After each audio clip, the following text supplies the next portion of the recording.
Untuk koin lambang 76 Indonesia Tangguh Indonesia Tumbuh ini adalah sebagai reward dari presiden langsung yang berupa emas lambang 76.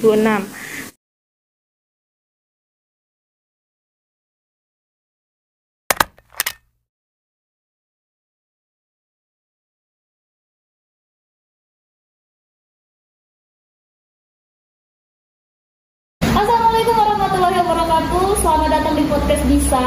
Dan senang sekali saya bisa menyapa Anda yang nonton di rumah atau dimanapun. Nah, kita langsung aja. Untuk tema podcast hari ini, kita kedatangan tamu beberapa orang, dua bapak ganteng, satu wanita cantik selain saya di sini. Tapi sebelum itu saya akan menyampaikan tema kali ini, yaitu mengenai suka duka paskibra.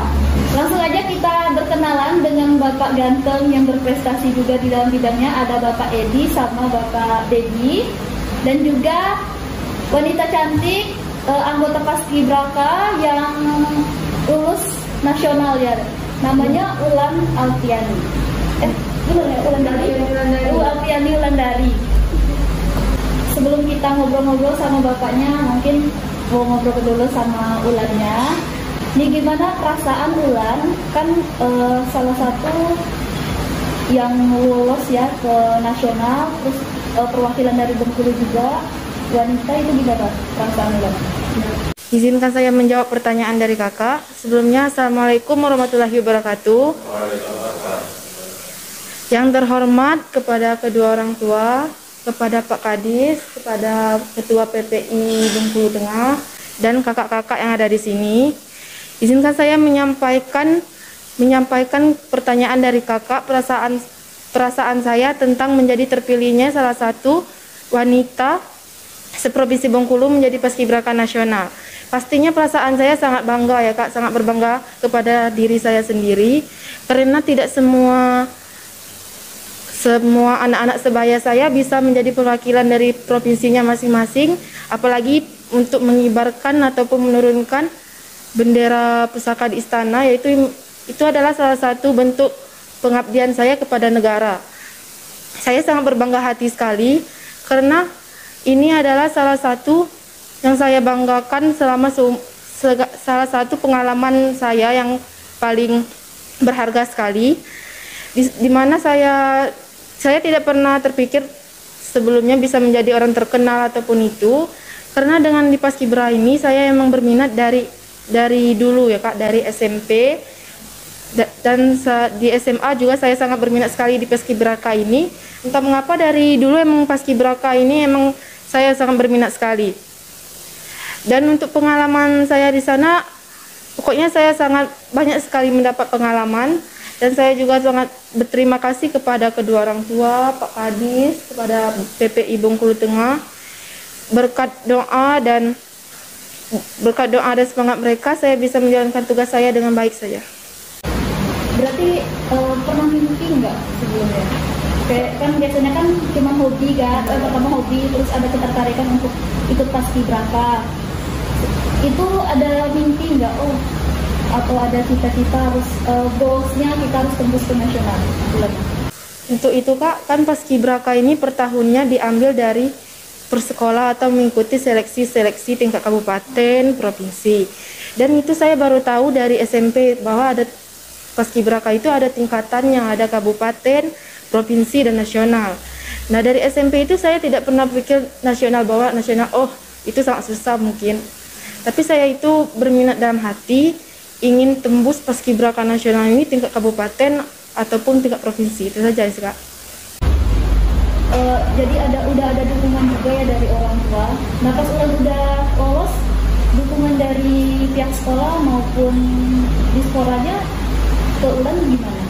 Untuk dukungan dari orang tua, sekolah maupun dispora, itu dukungnya seperti keadaan sekarang kan kak, lagi COVID ini ya kak. Nah itu harus menjaga kesehatan terus. Pihak sekolah, dispora maupun keluarga dan orang tua terus mengingatkan kesehatan yang paling penting dan menjaga keselamatan maupun kan itu kan di tingkat nasional itu kan daerahnya sangat berbeda di daerah kita ini ya kak. Jadi harus terus menjaga kesehatan. Ya. Pas berangkat kemarin kan itu diantar siapa? Untuk Atau berangkat sendiri? dari Bengkulu itu diantar oleh keluarga dan dari PPI, ketua PPI Bengkulu semua. Ada juga Pak Radis Diantar ke sana. ya di bandara. Nah, udah di Jakarta kemarin ngerasa canggung nggak ulang ketemu sama teman-teman? Pasti ada perbedaan di antara sebanyak berapa orang yang ikut? 68 orang. Ada nggak kecanggungan di 68 orang salah satu dari Ulan sendiri? Yang pastinya suasana pas sampai pertama kali di Jakarta itu pasti sangat canggung sih Kak, pertama kali. Dimana saya datangnya tanggal 24 dan selebihnya di tanggal 25. Kami tanggal 24 itu isolasi dulu sampai 3 hari sampai 4 hari. Dan dimana itu harus diam di kamar masing-masing, tidak boleh keluar ataupun kalau tidak ada kegiatan yang tidak penting. Harus memakai masker setiap saat maupun di dalam kamar maupun bertemu dengan teman-teman. Yang pertama pasti canggung sih Kak, dimana kami dari 68 orang 34 provinsi itu sama-sama memakai masker, jadi agak sulit mengenal wajah-wajahnya, sulit untuk saling mengenal lebih dekat. Tapi karena ada name tag, ada namanya, itu mungkin bisa mempermudahkan untuk saling mengenal sudah. Berarti kalau kita ketemu pasti canggung ya. Ya. Ada teman dekat nggak di sana? Kalau teman dekat ada Kak. Saya itu dekat sama teman yang dari Riau dan sama yang dari Kaltim Kak. Itu orang itu baik, walaupun beda suku, walaupun beda agama mungkin Kak. Ya orang itu sangat seru. Ibaratkan sepemikiran gitu Kak. Orangnya juga baik, yaitu persaudaraannya itu sangat kuat gitu Kak. Masih kontakan atau Sampai gini ya masih tetap Kak. Iya masih Kak. Waktu upacara kan ketemu sama orang banyak kan, kayak presiden, terus menteri-menteri. Gimana perasaan waktu di lapangan itu ketemu sama wakil presiden? Perasaannya Kak, apalagi saat bertemu dengan orang nomor 1 di Indonesia ya Kak, Pak Presiden Jokowi, dan saya juga bertemu kepada menteri-menteri yang terhormat dan juga senang sekali bertemu dengan Presiden kelima Ibu Megawati. Itu perasaannya sangat bangga sih Kak, sangat senang. Dan saya katakan lagi, tidak semua anak Indonesia bisa bertemu orang terhormat se-Indonesia. Segalanya kesempatan Ya, ya, kesempatan. Sempat foto nggak? Minta foto sama Bapak Presiden atau sama menteri-menteri yang waktu kita pakai? Kalau foto untuk sendiri-sendiri sih Kak nggak sempat, karena harus menjaga protokol ya Kak, jaga jarak. Mungkin kami ada foto itu jaga jarak 2 meter sih Kak. Ya mungkin udah jaga. Berarti nggak sempat foto ya? Tapi Ya. foto rame-rame. Ya. Kemarin dapat apa aja dari Istana Negara? Rewardnya dari Presiden atau? Kemarin itu pertama sempat dapat dari Brigjen TNI, dapat tas, dapat minuman botol itu, dapat buku Panglima TNI juga, pokoknya dapat foto juga. Dari istana juga dapat tas, dapat jaket, juga dapat dompet, juga dapat powerbank juga Kak. Medali itu dikarenakan apa dapatnya? Ada kriteria atau gimana bisa dapat atau sebanyak 60 itu dapat? Untuk koin lambang 76 Indonesia Tangguh Indonesia Tumbuh ini adalah sebagai reward dari Presiden langsung yang berupa emas lambang 76. Sedangkan medali yang saya pakai ini dengan lambang 76 ini pemberian dari Brigjen TNI Helmi. Yang saya pakaikan ini adalah sebagai bentuk duta Pancasila untuk dibagi, dan semuanya yang dari 34 provinsi 68 anggota itu dilibatkan menjadi duta Pancasila. Jadi ada juga dari tadi juga ya. Bulan kemarin kan dari kabupaten pembakalan dulu kan, itu jarak dari step by step sampai pulang itu ada memakan waktu sebulan atau sampai 2 bulan? Kalau untuk pembekalan di kabupaten Kak, tidak sampai sebulan, cuma kemarin seharusnya 10 hari.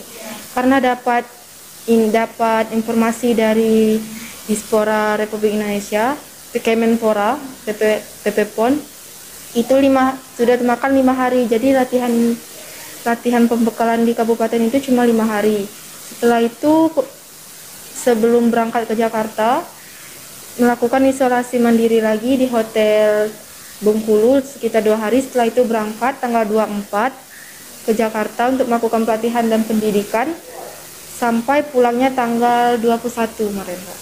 Jadi sekitar kalau di Jakarta sekitar 27 hari Kak, nggak sampai sebulan.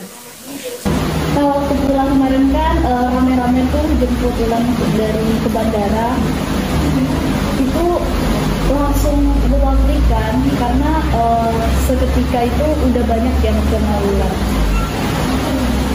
Siapa aja yang jemput ke sana? Oh, selain orang tua, itu banyak Kak dari Paskibraka dari kabupaten, provinsi, Pak Kadis, PPI dari Bengkulu Utara juga ada, PPI dari Kota Bengkulu juga ada, PPI dari Bengkulu Tengah juga ada Kak. Ada juga dari ketua provinsi juga ada. Kirain kan ada jemput pacar kan? Biasanya kan Mbak, biasanya kan ada someone atau seseorang yang spesial selain orang tua atau yang lain, nggak ada ya? Berarti ulang nggak jadi pacar ya?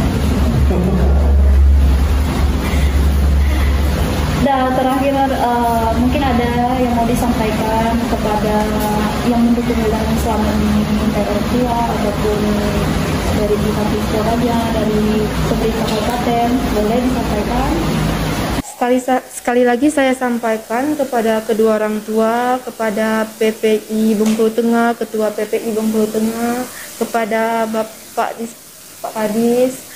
Sekali lagi saya sangat mengucapkan terima kasih sebesar-besarnya selama ini karena sudah mendukung, sudah memberi semangat, motivasi untuk berjuang di tingkat nasional sebagai perwakilan Provinsi Bengkulu, dan saya dipercayai sebagai perwakilan Provinsi Bengkulu. Saya sangat berterima kasih. Sekali lagi saya sangat berterima kasih sekali. Tanpa doa dan dukungan dari kalian semua mungkin saya tidak bisa seperti ini. Mungkin itu saja Kak. Terima kasih yang sebanyak-banyak ya. Pesan-pesan untuk adik-adik mungkin di luar sana ada kan yang termotivasi menjadi bulan yang berikutnya dari Bengkulu Tengah. Pesan saya untuk adik-adik satu tingkat di bawah saya, kan setiap tahunnya ada pengibaran dan penurunan 17 Agustus Hari Kemerdekaan Indonesia. Itu dimana diambil dari putra-putri terbaik Indonesia maupun dari perwakilan provinsi, kabupaten. Itu Paskibraka. Harus terpilihnya jadi Paskibraka itu melalui proses-proses tertentu ya Kak, mulai dari latihan, seleksi, pelatihan dan diklat. Nah, mulai dari sekarang untuk adik-adik persiapkan diri kalian, jangan lihat dari beratnya latihan, panasnya terik matahari, takut dengan kulit hitam, takut fisik tidak kuat. Demi negara Indonesia apapun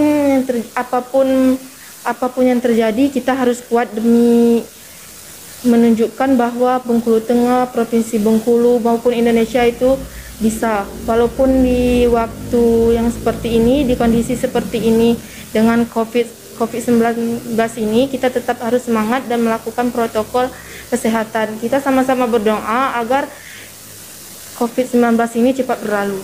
Itu saja ya Kak. Lanjut pertanyaan terakhir nih, Kakak penasaran, biasanya kan kalau anak Paskibraka itu cita-citanya pasti menjadi polwan ya Kak? Ulan sendiri apa cita-citanya?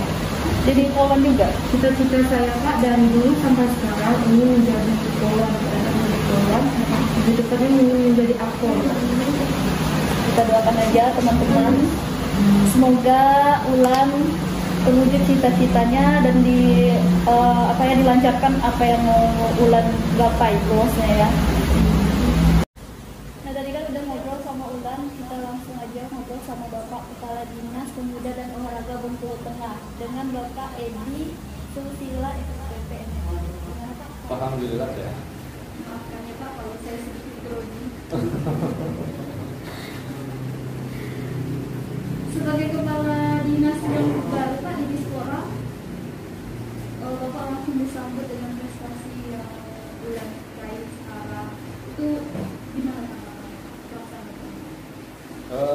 Tanggapan kami mewakili pemerintah daerah, kami sangat bangga atas prestasi yang dicapai oleh ULAN. Jadi kerja keras yang telah dilakukan selama ini, mulai dari dia berlatih di tingkat SMA, terpilih sebagai perwakilan dari SMA, kemudian mengikuti seleksi di tingkat kabupaten, seleksi di tingkat provinsi, sampai akhirnya ULAN terpilih menjadi salah satu paskibraka nasional. Itu sangat membanggakan kita selaku pemerintah daerah. Karena kenapa? Karena kita bisa membuktikan kepada kabupaten-kabupaten lain yang ada di Provinsi Bengkulu, walaupun Kabupaten Bengkulu Tengah ini termasuk kabupaten bungsu, kabupaten terakhir yang lahir di Provinsi Bengkulu, tapi kita membuktikan bahwa di Kabupaten Bengkulu Tengah ini banyak potensi dan bibit-bibit unggul, bukan hanya di bidang kepemudaan, tetapi juga di bidang olahraga. Dan ini telah kita buktikan bahwa Kabupaten Bengkulu Tengah ini telah 2 kali terpilih siswa-siswinya sebagai perwakilan untuk paskibraka nasional. Dan ini kami sangat mengapresiasi, Bupati sangat bangga terhadap prestasi yang diwujudkan oleh ULAN ini, apalagi ULAN terpilih sebagai salah satu dari kelompok 8 pengibar bendera pusaka di Istana Negara kemarin. Nah, hal itu bukan soal mudah, karena untuk terpilih menjadi 8 orang di dalam kelompok 8 itu persaingannya sangat sengit, ya, menyingkirkan dari 68 paskibra lain dari 34 provinsi, dan itu adalah salah satu kebanggaan bagi kami Kabupaten Bengkulu Tengah, termasuk kami selaku yang menangani atau menaungi paskibra Dinas Pemuda dan Olahraga. Itu Pak, penyeleksiannya itu gimana Pak? Langsung dari Dispora aja? Mungkin di teman-teman pada banyak yang nggak tahu juga kan Pak, gimana bisa dia terpilih menjadi langsung ke nasional gitu Pak. Ya, jadi untuk seleksi tersebut ya, jadi kita mulai dari tingkatan SMA ya, nanti dari Pinapada Indonesia Bengkulu Tengah ya, panitia, kita butuh panitia, kita lakukan seleksi di tingkat SMA, anak-anak yang mempunyai potensi untuk menjadi pengibar bendera, kita seleksi untuk menjadi pengibar bendera di tingkat kabupaten. Nah, nanti dari tingkat provinsi juga akan melakukan seleksi siapa-siapa saja dari paskibra kabupaten yang akan dipilih untuk menjadi paskibra di tingkat provinsi. Begitupun dengan tingkat nasional, tingkat pusat, mereka akan menseleksi dari paskibraka yang terpilih di tingkat provinsi untuk menjadi paskibraka di tingkat nasional. Dan itu bukan hal yang mudah, dengan latihan yang keras, dengan kemauan yang tinggi, itu bisa kita capai, dan itu telah dibuktikan oleh anak kita, adik kita, Alfiani Wulandari, yang terpilih sebagai paskibraka nasional. Spesifikasinya seperti apa?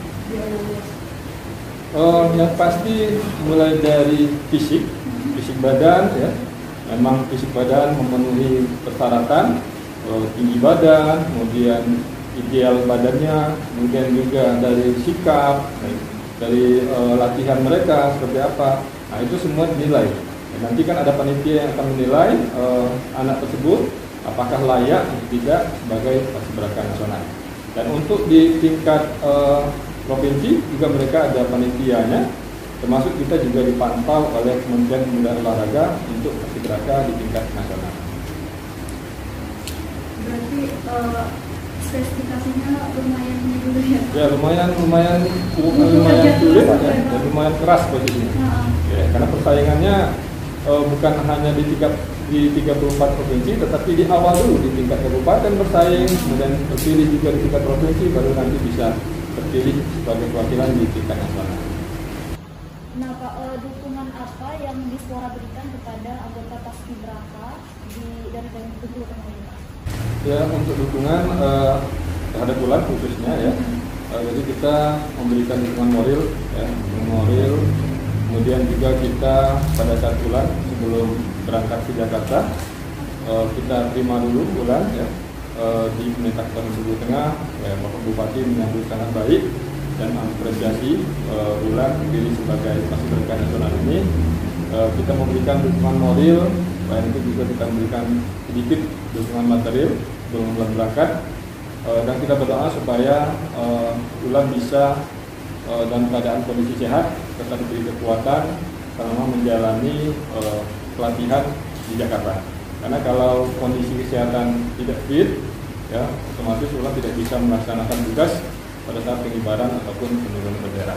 Dan alhamdulillah ternyata Ulan sehat dan bisa mengibarkan bendera di Istana Negara dan terpilih sebagai salah satu dari 8 orang di dalam kelompok 8.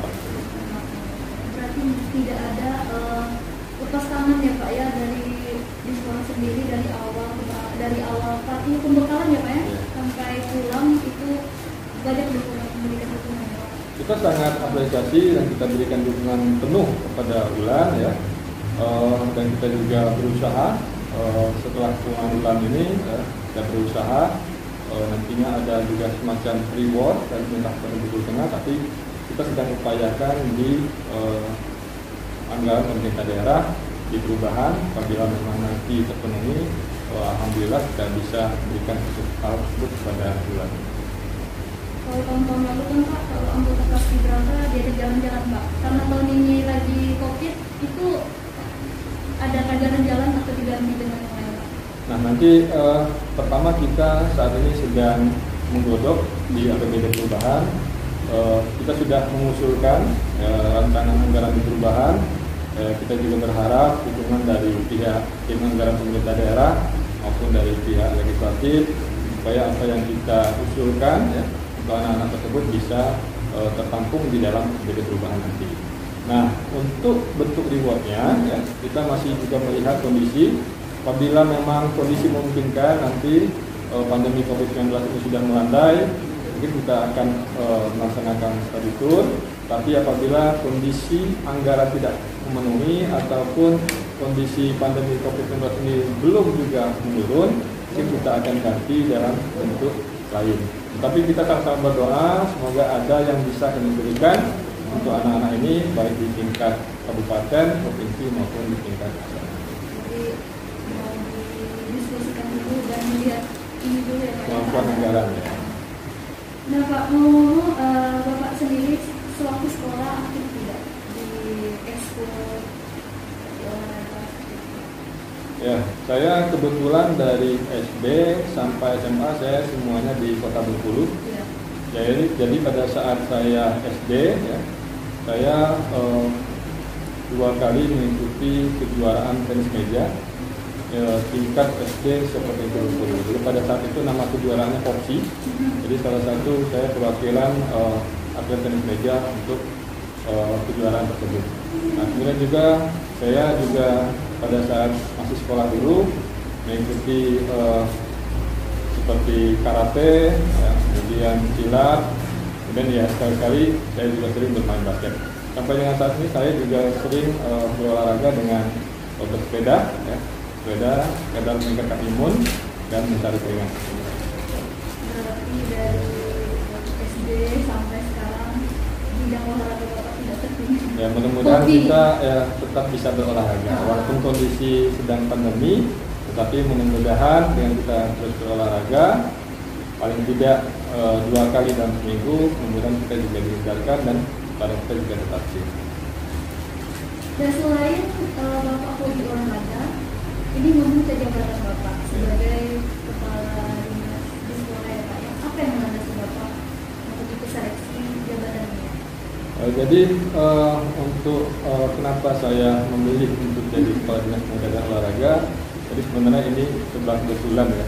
Ini saya sebelumnya tidak tahu bahwa ada lelang untuk jabatan pimpinan tinggi pertama di Kabupaten Bengkulu Tengah, tapi saya melihat di media ternyata pada saat itu ada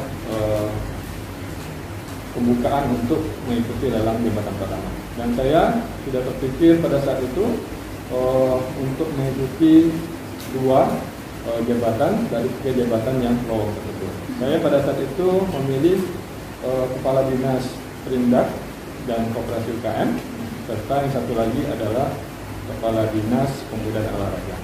Alhamdulillah setelah melalui beberapa tahapan, saya terpilih sebagai nomor 1 di Kepala Dinas Perindak dan nomor 2 di Kepala Dinas Pemuda dan Olahraga. Itu adalah hasil seleksi dari panitia seleksi. Nah, setelah masuk 3 besar tersebut, otomatis semua kebijakan terkait keputusan yang akan diambil adalah kewenangan dari Bapak Bupati. Bapak Bupati yang bisa menilai kemampuan kita, apakah kita cocok di Dinas Perindak ataupun cocok di Dinas Pemuda dan Olahraga. Dan alhamdulillah Bupati memberikan amanah kepada saya untuk mengemban jabatan sebagai Kepala Dinas Pemuda dan Olahraga. Dan saya siap untuk melaksanakan amanah yang diberikan Bupati tersebut, bagaimana supaya olahraga dan pemuda di Kabupaten Bengkulu Tengah ini bisa semakin meningkat, baik dari segi prestasi maupun dari segi mengolahragakan masyarakat, membudayakan masyarakat, sehingga kita dapat mengharumkan nama Kabupaten Bengkulu Tengah ini di kancah provinsi ataupun di kancah nasional. Dan itu sudah kita buktikan, ya. Beberapa kali kita mengikuti kejuaraan, alhamdulillah Kabupaten Bengkulu Tengah di segi olahraga kita terpilih sebagai salah satu juara, termasuk juga di bidang pemuda. Kita sudah membuktikan bahwa salah satu anak kita bisa menjadi paskibraka nasional pengibar bendera bisa. Bagaimana Bapak menghadapi tantangan yang besar? Kan secara Istora ini terbilang OPD yang perpecahan ya Pak ya? Dari Dinas, nah kantornya saja masih belum menetap. Istilah lain masih menilai Pak ya. Itu gimana kalau menghadapi tantangan? Apalagi Bapak baru menjabat kepala dinas. Ya memang itu salah satu tantangan kita ya. Dinas Pemuda Olahraga ini memang dinas termuda ya, di Kabupaten Bengkulu Tengah ini. Kita baru lahir kembali di BON di bulan September tahun 2020 yang lalu, dan baru mulai efektif betul berjalan di tahun 2021 ini. Memang banyak sekali tantangan yang akan kita hadapi. Tetapi apapun tantangan tersebut, ya, kalau kita secara bersama-sama, secara kompak dan terus menjalin komunikasi bukan hanya kepada pemerintah daerah tetapi juga stakeholder lain, saya rasa tantangan tersebut, hambatan tersebut bisa kita atasi secara bersama. Tidak ada yang tidak mudah, tetapi kalau dengan niat, tekad dan yang tulus, mudah-mudahan tantangan atau hambatan tersebut bisa kita hadapi secara bersama-sama dan bisa mengangkat nama Dinas Pemuda Olahraga lebih baik. Anda kerjasama ya Pak ya, sama anggota. Ada nggak Pak sekarang program jangka pendek atau jangka panjang di Suara? Ya, kalau program jangka pendeknya yaitu kita pertama itu melakukan sinergitas dan koordinasi antara Dinas Pemuda dan Olahraga dengan seluruh organisasi pemudaan, termasuk juga organisasi di bidang olahraga. Kita jalin komunikasi yang baik, kita sama-sama merumuskan tujuan kita ke arah mana, dan mudah-mudahan dengan komunikasi yang bagus, kedepannya kita bisa menghasilkan prestasi atau juga melakukan pembibitan atlet maupun pemuda yang baik, sehingga dapat membawa nama harum Bengkulu. Nah, kalau untuk jangka panjang, kita berharap karena sekarang masa pandemi COVID-19, otomatis banyak sekali sendi-sendi kehidupan yang terganggu, termasuk dari segi olahraga, segi wisata. Kita tidak bisa melaksanakan event-event atau turnamen-turnamen dan mengumpulkan massa dan jumlah besar, termasuk juga hambatan dalam pendanaan karena kebanyakan anggaran kita dilakukan refocusing, sehingga otomatis juga berpengaruh terhadap anggaran di bidang pemuda dan olahraga. Nah, dari situ kita berharap nantinya ke depannya program jangka panjang kita adalah menciptakan satu sport center di tiap kecamatan yang ada di Kabupaten Bengkulu Tengah. Nah, kita berharap nanti dari apabila sudah pulih, kita akan berkoordinasi dengan Kementerian Pemuda dan Olahraga. Kemudian juga kita berharap nanti ke depan apabila kita memiliki lahan yang sudah sah milik pemerintah Kabupaten Bengkulu Tengah, kita bisa membangun stadion ataupun gor. Nah, kita berharap nanti yang kedepannya Kabupaten Bengkulu Tengah ini bisa seperti Jakabaring di Sumatera Selatan. Jadi pusat peningkatan olahraga, pusat masyarakat untuk melaksanakan olahraga bisa dilaksanakan di Bengkulu Tengah. Apalagi Bengkulu Tengah ini kan merupakan daerah penyangga daripada Kota Bengkulu. Yang paling dekat dari Kota Bengkulu adalah Kabupaten Bengkulu.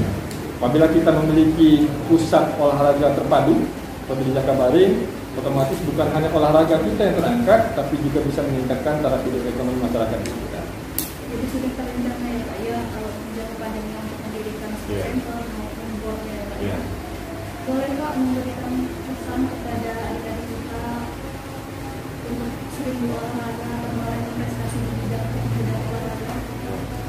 Jadi pesan untuk adik-adik kita ya, yang pertama adalah jauhi narkoba. Ya. Karena kalau kita sudah pernah terpapar oleh narkoba, otomatis masa depan kita suram. Jadi yang pertama adalah jauhi narkoba untuk adik-adik sekalian. Kemudian yang kedua, kita harus tetap semangat ya, berlatih secara keras. Kita sudah melihat salah satu contohnya ada di samping kita, yaitu adik kita Alfiani Wulandari. Walaupun dengan keterbatasan yang dia miliki, walaupun dia bukan dari latar belakang orang yang berpunya ataupun pejabat, tetapi dengan tekad yang kuat, dengan niat yang ikhlas, tulus, akhirnya dia mampu membuktikan dia bisa terpilih sebagai paskibraka nasional. Dan kita berdoa semoga apa yang diciptakan oleh adik kita Wulan ini untuk masuk Akpol, menjadi polwan, dengan doa mudah-mudahan bisa terwujud.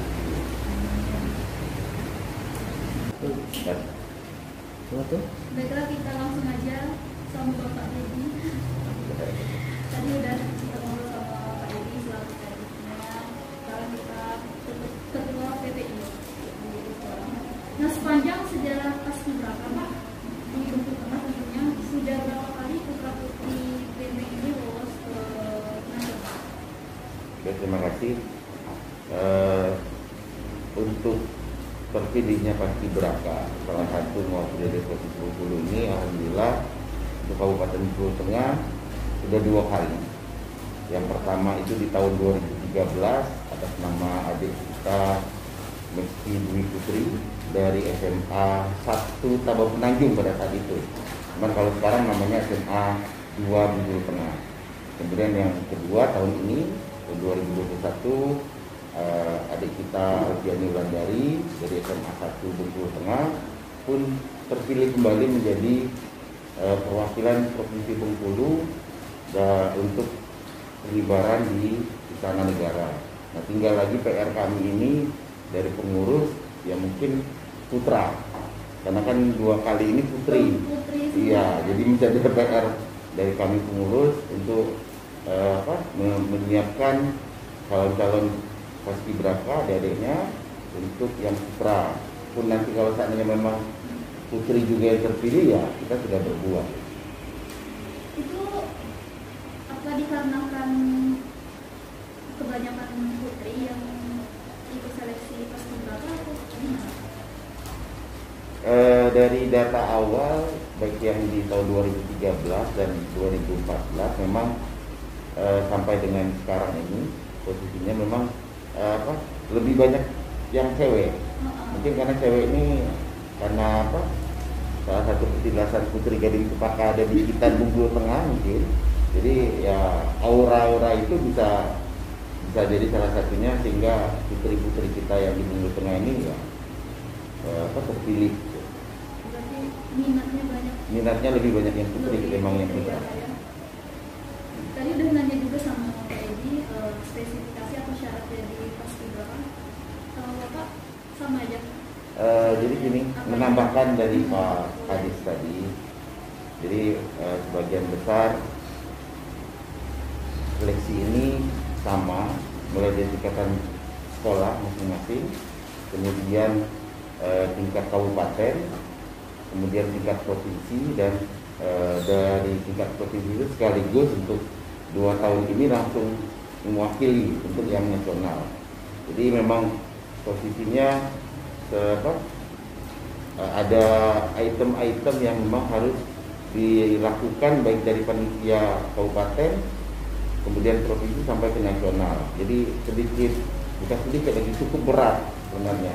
Kriteria dalam pemilihan adik-adik ini ada sekitar 7 item berdasarkan Permenpora nomor 14 tahun 2017 itu tentang penyelenggaraan kegiatan pengibaran pasukan Paskibraka. Itu ada 7 item. Yang pertama mungkin ada tes kesehatan, karena ini yang paling pokok. Itu persentasenya ini paling besar, karena kita juga salah satu mitra dari Dispora sendiri. Kita ada TNI, ada Polri di Bengkulu Tengah, udah ada kita sendiri PPI, ada tim kesehatan, ditambah dari Dispora.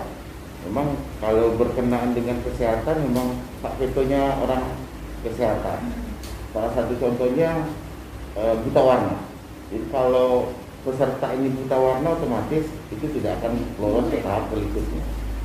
Itu yang memang salah satu item. Kemudian ada juga postur tinggi dan berat badan yang ideal. Di dalam Permenpora itu juga disebutkan untuk putri itu 165 sampai 175 cm. Itu untuk yang nasional. Kemudian untuk yang putra itu 170 sampai 180. Jadi itu ada ranknya untuk yang nasional. Dan mereka juga kelas 10 pada saat seleksi, dan pada saat penugasan mereka di kelas 11. Kemudian juga ada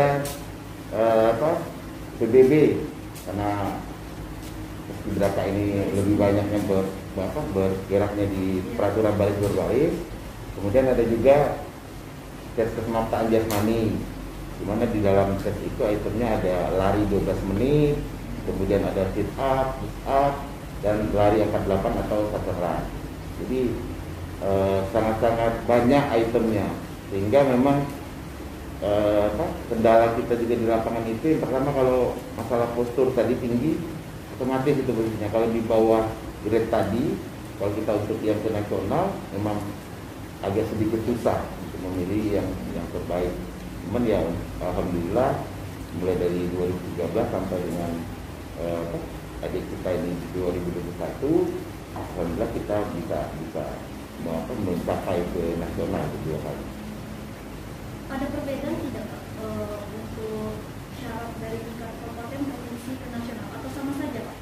Atau lebih susah lagi ke tingkat nasionalnya? Kalau yang sedikit lebih ketat itu di tingkat nasional dan provinsi. Yang pertama, mereka wajib kelas 10 berdasarkan Permenpora tadi.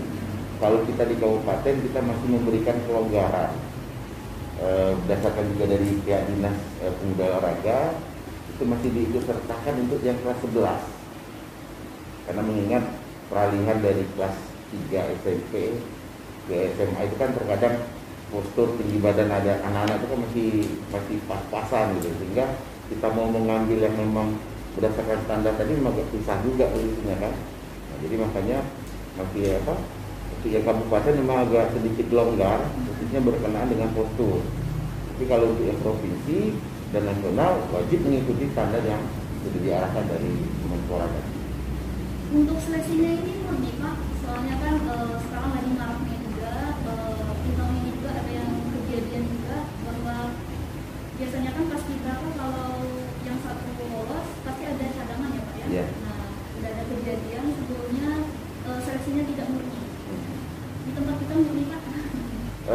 Jadi gini, kalau sistem yang kita sama-sama dengan Dinas Pemuda Olahraga ini mulai dari 2009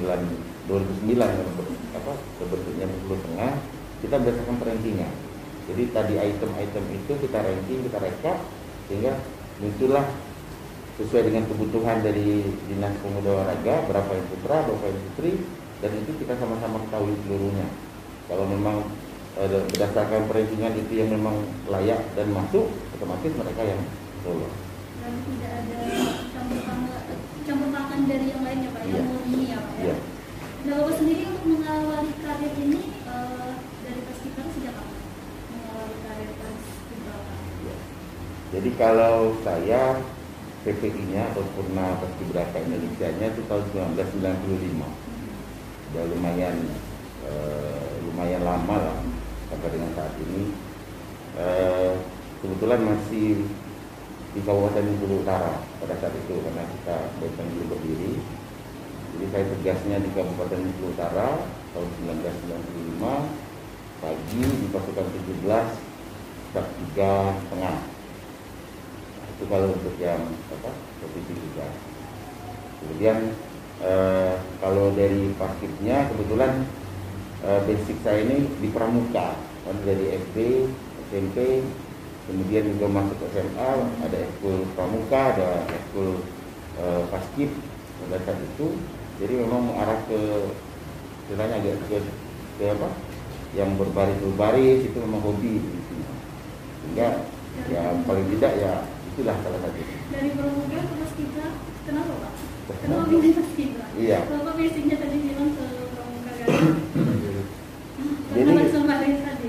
Saya coba cerita sedikit. Jadi kami di 95 itu penyeleksiannya pada saat kami MOS kalau sekarang bahasanya kan.